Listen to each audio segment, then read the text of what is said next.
Hello guys, I hope you all are doing good. I am Vaishali Kikan and we are discussing the optical communication. Today in this video, we are going to talk in detail about the photodetector noise. What are all the different type of noise that are present in the photodetector? After that, we are going to see the signal to noise ratio of the photodetector as well. So first of all, the photodetector is taking the light or optical signal and it is converting it into the electrical form. So now this optical signal is a weak signal and this is the reason the output which is generated is very weak and we require the amplifiers which are followed by the photodetector. So we have a photodetector, followed by it we have an amplifier, right? So we have to see both of the things. We have to optimize the photodetector performance as well as amplifiers performance to get the best results for the given photodetector, right? So the photodetector, when it detects the weak signals, we require the amplifying circuit associated with it. So we need to optimize the photodetector as well as the amplifier to maintain the best signal to noise ratio. Now, what is the signal to noise ratio for a given photodetector? The signal gives the signal power from the photocurrent. We have converted the optical signal into the electrical signal. We have converted the light energy into the photocurrents. So the photocurrent will be having some power. So signal power represents the power from the photocurrent. And the noise is coming from the photodetector as well as from the amplifiers. So photodetector noise power plus amplifiers noise power is my noise power. So this is how we can compute signal to the noise ratio for the given photodetector. I hope you understood up till now. So now for higher SNR, what we can do? Either we can increase the numerator or we can decrease the denominator. So these are the two conditions by which I can have the higher SNR. So now photodetector, if I talk about the increasing of the photocurrent, how I can do that? By increasing the quantum efficiency, right? By increasing the quantum efficiency, I am increasing the signal power, right? Now second thing was the photodetector or the amplifier noise. We need to reduce the amplifier noise as well as the photodetector noise to be as low as possible. So both of these should be reduced to as low as possible. Now this is the receiver model. In the receiver model you can see we have a load resistance. This is a photodiode. This is my photodiode, right? We are following any light with the energy h nu on it, right? So here we are supplying some bias voltage which is the reverse bias operation of the photodiode, right? Now here we have the amplifier. The amplifier is going to give me the output, right? So here we are getting the amplified output. So if I make this circuit is equivalent to this circuit. Here we have this to be my photodetector, right? This is my photodetector. Now CD is both of the junction capacitance as well as the packaging capacitance of the given photodetector. RS is the source resistance of this photodetector. RL is the bias resistance or the load resistance. RA and CA are the input resistance and capacitance for the given amplifier, right? So this is how I can make this circuit. This circuit and this circuit are equivalent. We have just denoted the various resistances and capacitances present in this circuit. Now the IPHT is the current which is generated as the photocurrent, right? So when the light falls on the given photodetector, we are generating some photocurrent which is denoted by NQ upon h nu into PT. Right, we have already talked about N into PT upon h nu parameter in the previous video. So when I multiply, I told you when I multiply this with the charge, so I am going to get the current. So photon current IPHT is equal to NQ upon h nu into P into T, where N is the efficiency, Q is the number of charges, PT is the power and h is the Planck's constant, nu is the operating frequency. So it will be having any DC value IP. So this DC value which is IP can be can be used to find out the IS square, right, the source current. So this can be having the DC value IP. We are equating this parameter to the IP parameter, and IS, mean square value of the source, can be represented as I square PT for the PIN diode.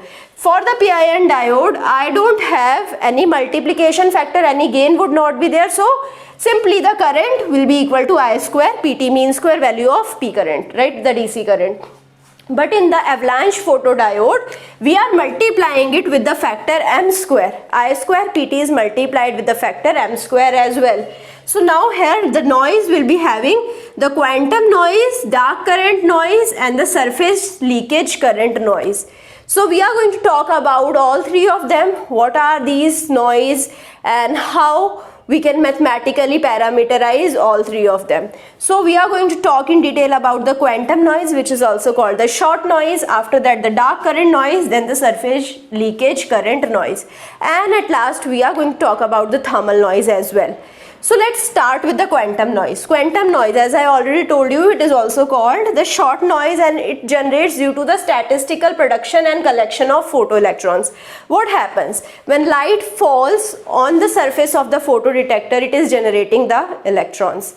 Right? We all know this thing. Light falls on the surface of photodetector, current is produced. But the falling of this light is random. Right? I cannot make this very parameterized, I cannot make it predetermined. It is random. Light fall on the photodetector in a random manner only. Now when the light falls on the photodetector, the current is produced from it. When the light is falling in the discrete nature, the current is produced in the discrete nature, because it is following a Poisson's equation. If it is observed experimentally, it is following the Poisson's equation, and the output current that is generated, it is following some Poisson's equations noise as well. So now here we will be having some noise which is generated due to the statistical production and the collection of photoelectrons. So I can represent the mean square value of the current that is generated with the help of the quantum noise or the short noise to be IQ square. IQ represents the current due to the quantum noise, and this formula represents the mean square value of the current that is generated with the help of quantum noise. So it is equal to 2 into Q, the number of electrons, multiplied with IP, multiplied with B. B is the bandwidth. M square is the multiplying factor. Here we are having the multiplying factor in the avalanche photodiode, and Fm is the figure of the merit. Fm represents figure of merit with random nature of the avalanche process, right? So this is how I can represent the mean square value of the current due to the quantum noise. Now coming to the next type of noise, that is the bulk dark current noise. So we will be having the current produced due to the bulk dark current noise as well. So now here we have considered that RS is very much less than RL. So we are neglecting this RS over here. Now here we will be having the bulk dark current. Bulk dark current, how it is generated? It is generated that when the electrons or holes are thermally generated in the PN junction of the photodiode. Right, what we want? We want electrons or holes to be generated when the light is falling on it. We don't want them to be generated thermally, but due to the higher temperature, the electrons or holes are generated thermally in the PN junction of the photodiode as well. When they are generated in the PN junction, they can be accelerated also. So in the high field of the PN junction, they are going to get some gain as well, so they are multiplied with the avalanche mechanism as well. So I hope now you understood, when we are thermally generating any electron and hole, they are going to get some gain as well with the avalanche gain. So now here I square dB represents the bulk dark current noise, right? So here it is equal to 2Q ID. Here ID is the primary unmultiplied dark current. We are multiplying it with the multiplication factor m square and figure of merit, and multiplied with the bandwidth as well. So this is how I am going to get the bulk dark current, right? So now coming to, this is a mean square value of the bulk dark current. We are going to find out all of them in the mean square values only. So now coming to the surface dark current. The surface dark current generates due to the surface structure, the cleanliness of the surface and the various defects which are present on the surface.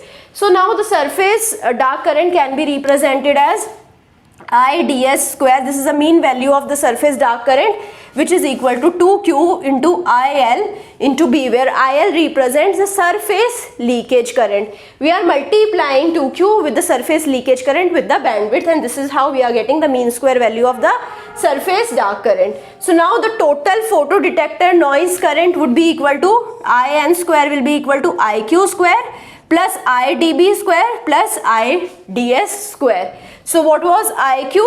So IQ and IDB were having only one parameter difference. Here we have IP, here we have ID. So we can represent 2Q IP plus ID M square FMB plus 2Q ILB.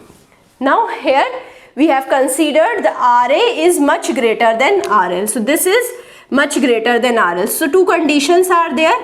RS is much smaller than RL and RA is much greater than RL. So amplifying resistance will be very high and the photodetector resistance would be very less. Now coming to the next type of noise, that is a thermal noise current. So next current that is generated due to the noise is thermal noise current. Obviously it is generated to the high temperature. So now here the mean square value of the thermal noise current will be represented as IT square mean. So it will be equal to 4 kBT upon RL into B. For kB is the Boltzmann constant, T is the temperature, B is the bandwidth and RL is the load resistance. So now here I know now all of the noises, I know what is the signal as well. So now here I told you what is the signal power, IP square T into M square. So now IP square into M square represents my signal. If I divide it by noise, so noise considered of this term plus the thermal noise as well. Now 2Q IP plus ID M square FMB plus 2Q ILB plus 4 KB into TB divided by RL.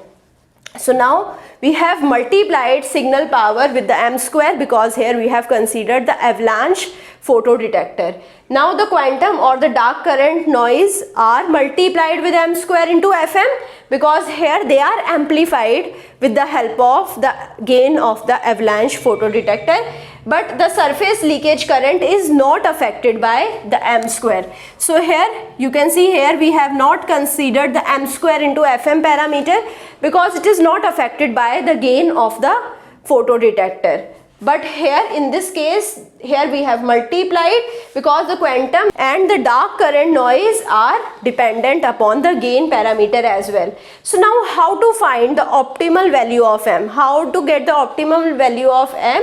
I want that M, the maximized SNR would be there where, right? So I want to maximize the signal to noise ratio that I want. I want to find out the M at the maximum SNR. So when I want to find out the maximum of something, I am going to differentiate it with respect to M and then I am going to put it equal to 0, and this is how I am going to get the M as well. So I found out it by differentiating SNR with respect to M and equating it to 0. So now optimal value of M raised to power x plus 2 is equal to 2QIL plus 4 KBT upon RL upon XQ IP plus ID. Now when I have pin photodetector, we are taking M and FM both to be equal to 1, right? Because their gain is not there in the case of pin photodetector. I hope you understood each one of the things that I have discussed in this video. If you have any doubt regarding any of the topics in this video, you can put the doubt in the comment and I will be trying to resolve your doubt as soon as possible. I hope you like this session. If you like it, please push the like button, subscribe to the channel, share it with your friends and give me your feedback as well. Thank you so much.